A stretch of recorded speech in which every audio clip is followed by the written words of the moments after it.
Au Cap-Vert, l'Assemblée nationale a annoncé que l'investiture du président élu, José Maria Neves, se fera le 9 novembre 2021.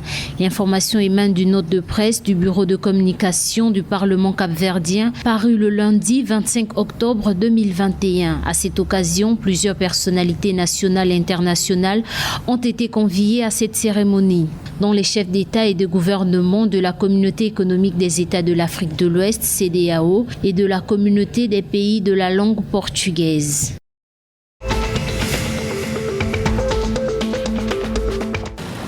D'ici novembre 2021, le poste de contrôle juxtaposé de Niopé à Kano, situé à 30 km de Lomé, la capitale, à la frontière avec le Ghana, sera opérationnel. D'après les autorités togolaises, cette opérationnalisation intervient 7 ans après l'inauguration de l'infrastructure qui jouera un rôle essentiel dans les opérations de dédouanement de marchandises en transit au départ ou en provenance du Ghana à destination du Togo. L'initiative intervient également dans le cadre de la redéfinition du corridor Abidjan-Lagos. Notons que les formalités de dédouanement sont domiciliées à la division des opérations douanières de Kodjovia-Kopé et du bureau de douane de Segbe, situé au Togo. Toutefois, selon les autorités togolaises et ghanéennes, le poste fait face à plusieurs obstacles d'ordre logistique qui retardent le démarrage de ses activités.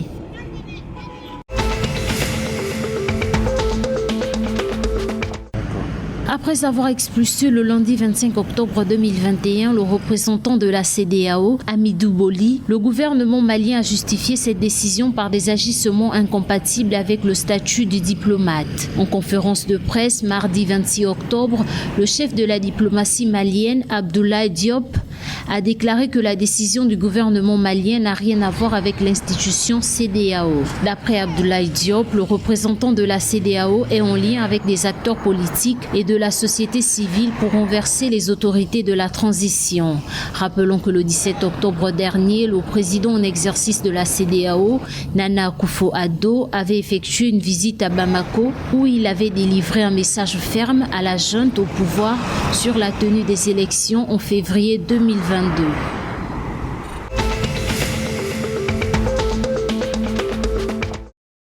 Les prix du gaz ménager au Nigeria subissent de fréquentes variations.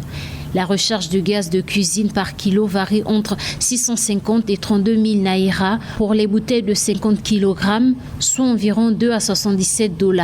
Cette instabilité des prix cause des inquiétudes chez une partie de la population qui demande un encadrement du gouvernement des prix de la recharge du gaz butane. Ces fluctuations des prix s'expliquent également, selon Bright Uguo, directeur général de l'UGBA, par la forte demande des bouteilles de 12 kg par les ménages. Il faut compter jusqu'à 12 $.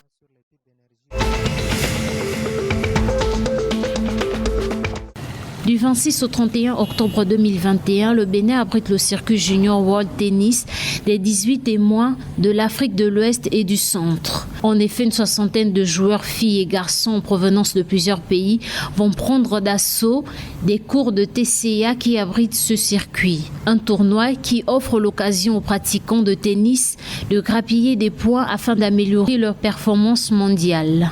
Compte tenu de la pandémie mondiale, la compétition se déroule à huis clos avec un pass sanitaire. Le directeur du tournoi, Danhua Bruno, a tenu à rassurer que toutes les conditions sécuritaires et sanitaires ont été prises pour un bon déroulement de la compétition.